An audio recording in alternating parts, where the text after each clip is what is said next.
Welcome to the Heart-Led Business Show, where compassion meets commerce and leaders lead with love. Join your host, Tom Jacobs, as he delves into the insightful conversations with visionary business leaders who defy the status quo, putting humanity first and profit second.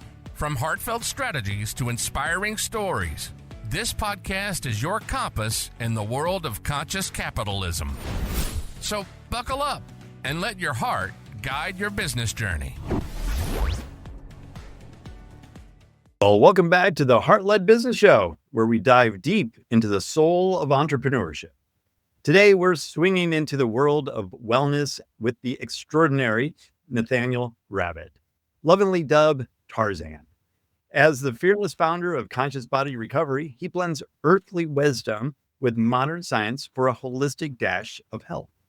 Join us as we explore his heart-led journey, filled with insights on resilience, recovery, and connecting to nature. A true adventure in business and well-being. So let's leap into the vibrant conversation. Nathanael, welcome to the show. Thank you, Tom. Thank you for having me. Very excited to be here today. And wow, what an introduction. Thank you so much. Hey, no problem. I'm really excited for today's conversation as well. In the health and wellness industry, I support a lot of health and wellness folks now. I always like to geek out this type of work, and especially how it makes it heart-led and how you navigate being heart-led and still making a profit. Really excited about diving into that today. But first, the first question I always like to ask is, what's your definition of a heart-led business? My definition of a heart-led business is pretty simple. It's people over profits. I think that customers always come first. It's about the people, right? Before I had gotten into the sauna and cold plunge business that I run now, it was personal training. And one thing that my father would always tell me is that he would say, Nader, you're not in the personal training business. You're in the people business. Personal training is just your avenue to get to people. And that's something that I've always kept with me and reminded myself that as I'm training clients or working with people or customers in any regard, it's about the people. And when you keep that at the forefront of what you do, it's going to make sure that your service or what you're offering is best for the customer. And ultimately, that's how you win in business, in my opinion, is that you keep the customer, you keep what their best interests are at the forefront of what you do. But yeah, pretty simple for me, just people over profits. And if you continue to do that, you will continue to have a thriving business. Yeah, absolutely. That's a great definition. And I love what your dad said too about basically, I'm paraphrasing here, but know what business you're in, the real business that you're in, the people business, not the workout business. And that was actually the big mistake that I made when I first started doing my personal training business and opened up my fitness center. I was selling workouts. And what's the last thing people want to do? Work out. The moment that I started selling results and really talking about and knowing that the business I was in was getting results for clients, that's when everything changed. Yeah, knowing what business that you're in and putting people first, that you can't go wrong with that. Yeah, I didn't know that you did personal training, Tom. Yeah. Did that for, 15 years. Wow. Now, did you work for yourself at any point, or was that like... Yeah, I had a 6,000 square foot facility in Houston, Texas, and I had up 4 trainers that worked for me. And yeah, we had about 150 clients. Wow. It was You had your own facility in Houston? Yeah. I sold that in 2008. I'm sorry. I bought it in 2008 and then I sold it in 2018. So I had it for 10 years. Okay. Yeah. Nice. And it's still going on. The new owners were friends of mine. Actually, one of the owners is my financial advisor as well, which is funny. Oh, hey, that's pretty convenient. He said, hey, as your financial advisor, I'm going to buy your business from you. He became the financial advisor after he bought the business. Oh, I see. Got it. Okay, yeah. But it's still running today, which is really heartwarming to see that with the people, because it was about people and the community. So tell me, how did you transition then from personal training then into the cold plunge and the recovery business? Yeah. So how I got to where I am now running the sauna and cold plunge really was like a weird combination of my whole life that kind of all just happened at the right time, at the right place. I moved out so I'm originally from Michigan, and I've got a pretty extensive sports background. So ice hockey was my life's mission. That was literally my only plan growing up. So I was constantly training, working out, skating on the ice, doing workouts off the ice, everything I could do to become a better athlete, with the goal that I had was to play in the NHL. Okay. Now, I fell short of that goal. However, I had almost an entire lifetime of sports training and fitness training, learning about nutrition, recovery, all these kinds of things. So hockey didn't work out. I went ahead and just got different jobs for the next 6 years. And when I was 24, I moved to San Diego. And as I did so, I was like, you know what? I'm over working in factories and foundries. I'm ready to go towards my passions of health and wellness. Also, during that time, after high school and before I moved to San Diego, I was going to a lot of music festivals and I was learning about the chakras, and I got certified in Reiki. So I was learning about all these different modalities, alternate healing methods, and things of that nature. So I guess you could say that I had developed myself spiritually as well during that time. And obviously was still spending a lot of time in the gym. I could finally gain weight because I wasn't doing cardio all the time. So that was super exciting for me. I was always a pretty lean, skinny kid for the most part. So I moved to San Diego in 2020 and I got my personal training certification. And I got a job at Crunch Fitness. The guy that hired me, his name is Scott. And Scott became one of my best friends.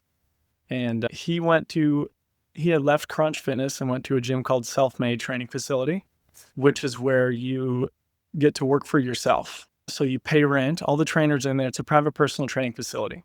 So all the trainers in there will pay rent, and then they get to bring in their own clients, they set their own schedule. And so my buddy Scott went over there and he said, hey, when are you coming to Self-Made? And I said, I don't know, August? So I said, I'll just go over there in August, which was several months from at that point in time. I went over to Self-Made, started working for myself. And typically when trainers do that, their goal is to get their whole roster to follow them that they had built up at a box gym. That's a playbook that a lot of trainers use. I think I had one client come with me. So I basically started over. Also, too, I didn't tell any of my clients that I was going to Self-Made. I was going to, Tom, I put in my 2 weeks at Crunch. And then over those 2 weeks, I was going to tell all my clients. And so when I put my 2 weeks in, they pulled me aside and they're like, hey, where are you going? And I said, I'm not sure. And they're like, oh, okay, cool. Are you going to Self-Made? And for me, I don't care if I'm talking to an employer or who I'm talking to. I am a man of my word and I'm not going to lie. Yeah. So I felt like I could get around it by saying, oh, I'm not sure yet. I'm still thinking about it. But when they specifically asked me, are you going to Self-Made? I was like, yeah, I'm going to Self-Made. And they're like, okay, you're done here. We can't let you finish your 2 weeks. I'm like, can you please? I really need to work these next 2 weeks. And they're like, no. I'm like, okay. So I didn't get to tell any of my clients hardly that I was going to the other spot. So anyway, I basically started over. Yeah. So Scott, him and I were buddies there at Self-Made, training next to each other, running our own businesses. He ended up buying a Self-Made down in San Diego. And then he opened one in Del Mar, which is still technically in San Diego. So he became the owner of True Self-Mades. Wow. And so once he bought his first one, he said, hey, think of a business to put in here. And my personal training business was already called Conscious Body LLC. And so I decided to just add on to that. And so we threw recovery on the end of it. I threw a sauna and a cold plunge in there. In the years that I was working in Michigan after high school, construction was one of the things that I was doing. I did that for about a year. I have a bunch of tools and the experience to know how to do a simple room remodel like that. I was able to convert an old bathroom into basically this conscious body recovery, what we have now. Yeah. And then the idea for conscious body recovery started as a journal entry in 2020. I was just journaling and I thought of the name and I drew the logo and I wrote a bunch of notes beneath it of all these things that I thought would be really cool. And then I shut the notebook and didn't think about it for 2 years. And then started my personal training business and opened Conscious Body LLC. And then sometime later, added recovery onto it with that opportunity. So it was just one thing led to another, but it started with me following my heart. That's where it all started. I moved across the country and I said, you know what? I'm going to do something. I want to do what I'm passionate about. And if you're working at a box gym as a personal trainer, you're not really making that great of money. Right. So it's not as though that my intention is, yeah, let's do something that gets me rich. It's, nah, you know what? I'm going to do something that I'm passionate about. And if I do that, I know that good things will happen. Good things will follow. So it started with that. But yeah, it's just been a random combination of things that have led me to where I'm at today. Yeah. So why the shift from personal training to recovery? Did you find a need for that, or was it just Scott saying to you, find a business to put in here? I can't take all the credit. Scott actually, I was paraphrasing. However, Scott actually reached out to my now wife, who was also a trainer. We had met at Self-Made and got together. He reached out to her initially and said, hey, think of a business to put in here. And Okay. so we were together at the time. And so she was thinking she was going to do spray tanning. And we're like sharing ideas with each other. And I said, are you passionate about spray tanning? No. Okay. Do you have experience spray tanning? No. I'm like, I'm not saying you shouldn't do that. It's not a bad idea. I said, I think we should try to think of something that where we can add on to our income and not shift laterally. I think that we should try to let's find something that's somewhat passive. What can you do that you can also train clients in the facility and have somebody in there doing whatever they're doing? She had the idea. She's maybe we'll do a sauna room. Okay, yeah, that's a good idea. So we start looking into saunas. Like, oh, cool. There's a bunch of cool saunas on the market. So that was like where we started thinking in that direction. What can we do that's like somewhat passive? Yeah. And then the cold plunge was an afterthought. And so when we actually opened 2 locations right away. We had one in Del Mar at his new facility, and then one in San Diego, the facility that he took over. And the one in San Diego, because it had a shower and water line hookups, we were able to add a cold plunge in there because the room allocated for that. The one in Del Mar, we just had the sauna. So it really tripped customers out. And the other location that we also started at the same time basically failed because we've got 2 locations, one with a sauna and a cold plunge and a shower, and the other one with just a sauna. Imagine you find a business that does sauna and cold plunge. Yeah. And it's a private room, they've got a shower and everything. And then you go to a location and it's just a sauna. You're like, where's the cold plunge? So that happened all the time at that one location. It was like, we'd get people that would come in and they're like, where's the cold plunge? And I'm like, and then I'd have to explain, you know what, this location only has the sauna. Like we said it in the description, if you look, but yeah, so that it didn't work out at that location. The little tub in the back with some ice in it, or no. Oh man, you know what? The amount of times we heard that, it's like you'd be surprised. There was like wood flooring in there. There was no, and so and water goes everywhere. When you have cold plunge like that, it just no matter what you do, water's gonna go everywhere. But yeah, we got that all the time. Can't you just throw a little something? I'm like, we can't. It's not that simple. kiddie pool. Get one of those inflatable pools. Yeah. So I think the question you asked me was, how did we go from personal training to recovery like that? Yeah, my wife and I put our heads together and came up with this. And then, like I said, it didn't work at the one location with just the sauna. And then it got to the point where the recovery room was getting so busy that I decided to stop personal training and focus on the recovery full time. But that was really exciting for me to be able to transition away from personal training and get into something else where I can help way more people and from so many different backgrounds. We help people with healing from mold toxicity, looking to recover, and people with chronic pain, people who are chronically fatigued. There's just so many different people that we're helping for so many different reasons. That's awesome. Are you doing anything else other than the sauna and the cold plunge? Like any type of stretching or other recovery, or is it just taking people through the cold plunge and the sauna? Yeah, just the sauna and cold plunge. We try to keep it simple. We've thought of adding different modalities in the room and also just in general. And the space that we sublease within the facility is not huge. And to add anything else, like we've thought about adding some Normatec boots or some, I forget, all like compression therapy or something. Sure. But there's just like logistical challenges there. But yeah, we're just keeping the main thing with the hot and cold. And one thing that I always, and that I get excited about is when I sell it, is that temperatures have been around since the existence of the universe. Before there was humans existed, it was like there was extreme hot and cold. Right. And we've obviously figured out that the contrast in temperatures has incredible healing benefits to it. Incredible healing benefits. Yeah, 100%. And is it a red light sauna or an infrared sauna? No, red light is separate from infrared. Yep. They get mixed up a lot. The infrared, our saunas are infrared. Yep, they use the infrared light waves to heat up your body from the inside out as well as the air around you. Typical traditional saunas are going to just heat up the air around you, which is fine too. Those are great. I definitely never down on traditional saunas. Some people prefer them. It takes longer to get that heat, the internal temperature up when it's just a traditional sauna versus the infrared.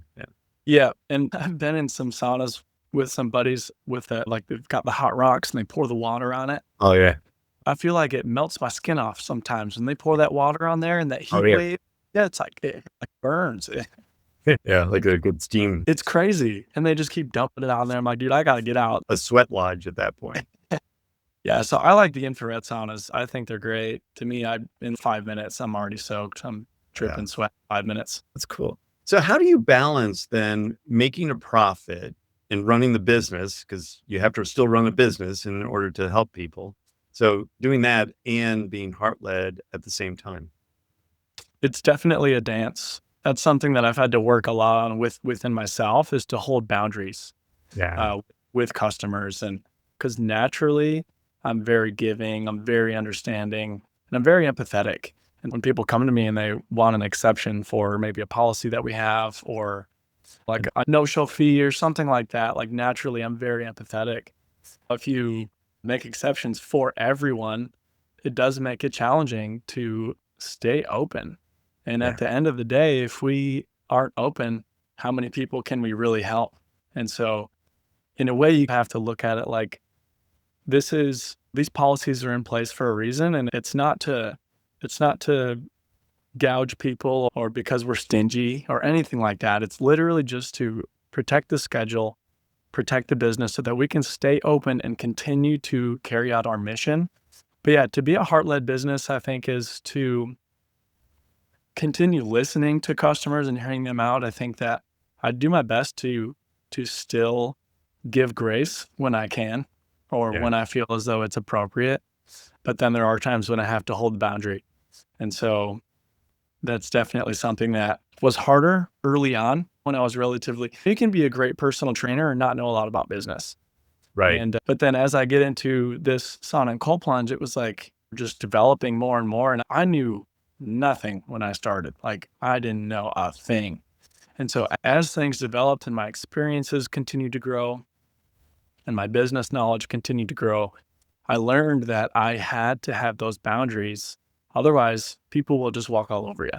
Because a lot of people don't always really understand. We're a small business. We're not Walmart. We're not Amazon. We're really not. It's me and my wife.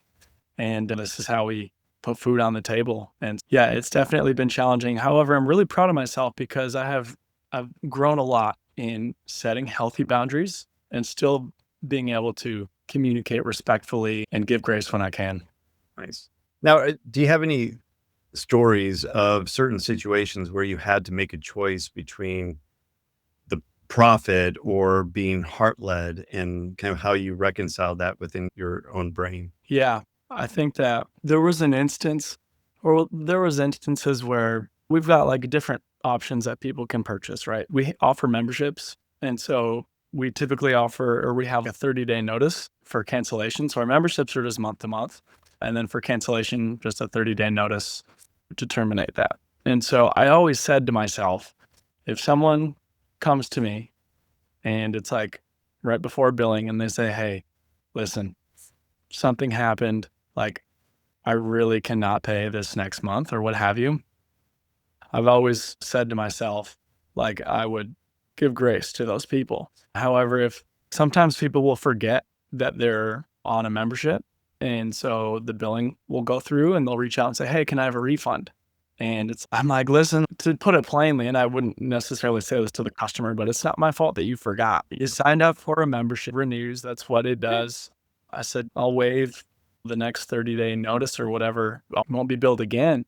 So I was getting that quite a few times, but then there was finally, but I would tell myself if someone came to me, and sometimes people would get nasty and that's not helping. And it doesn't make me want to help out more, but no, there was finally had an instance, and this is, like I said, towards the beginning when we opened, but there was finally an instance where someone came to me and was like, hey, listen, like, I understand you have these policies, but something happened and I'm really struggling. I know my renewal is supposed to go tomorrow and I didn't do the 30-day notice, but would you please be able to help me out and waive that? And so that finally happened. And I was like, it just felt good to know that the things that I had said that I was willing to do for people, I finally got the opportunity to do that in the right circumstance. Yeah, that's great. And I think that is typical heart-led business is finding that balance, because a lot of us are empathetic, we're givers, and we want to help people and do all that. And unfortunately, there's people that take advantage of that. But at the same time, you have to learn that give and take. And that takes a skill and a mindset and time to go through and get different situations and go, okay, how would I handle this? And it's a hard balance for sure. Yeah. And each one really is different. Yeah. People's circumstances are different. I always hear people out. Like I said, if it's just, oh, I forgot. If we did that for everyone who forgot, we were closed. Yeah. And on the flip side, if you forgot to write down somebody's appointment, oh my gosh, the end of the world at that point, right? And I always compensate. If something ever falls short on our end, there have been times where there's like some issue with the sauna. They come in for their session, the sauna's like off. It's not on or something like that. I always compensate. I'll usually give a refund plus 2 additional sessions. And I try to be more than fair because I want to show people that we care, because we do care. Yeah, that's awesome. That's the right way of doing business too. And that's what's going to grow it. So Nathaniel, tell us, how can people learn more about your business and potentially come in for a sauna and a cold plunge? Yeah, absolutely. The best way to find us is at our website at consciousbodyrecovery.com. You can book your session on there. We do offer 50% off on the first session. That information is going to be posted pretty much right on the first page. We try to get that out to everybody. So there is a promo code for that. It's 50 off. It's 50OFF to get half off on your first session. We're also on Instagram, really all the social media platforms.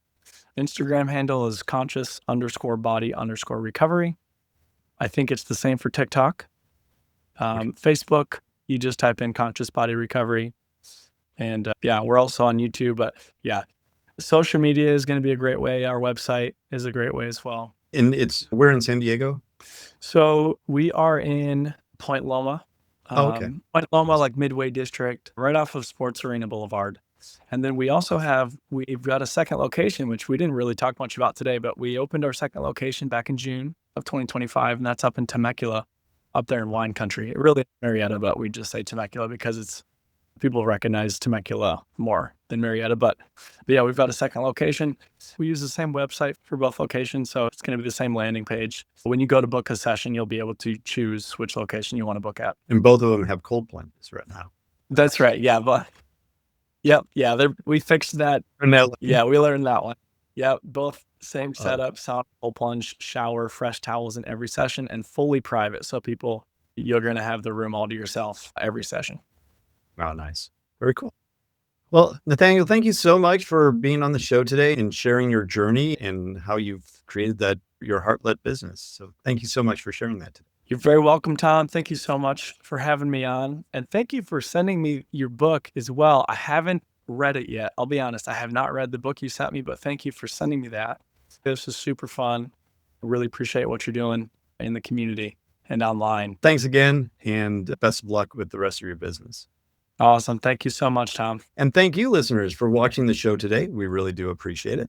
Make sure you're checking out everything that Nathaniel's doing. We're going to put all of those links down in the show notes, along with that coupon code, so you can get that 50% off the first visit if you decide to go to San Diego and get a good sauna and cold plunge in there.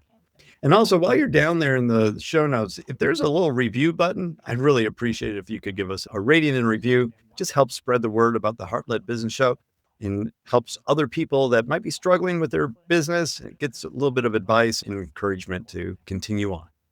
And until next time, lead with your heart.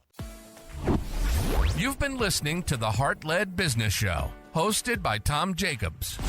Join us next time for another inspiring journey into the heart of business.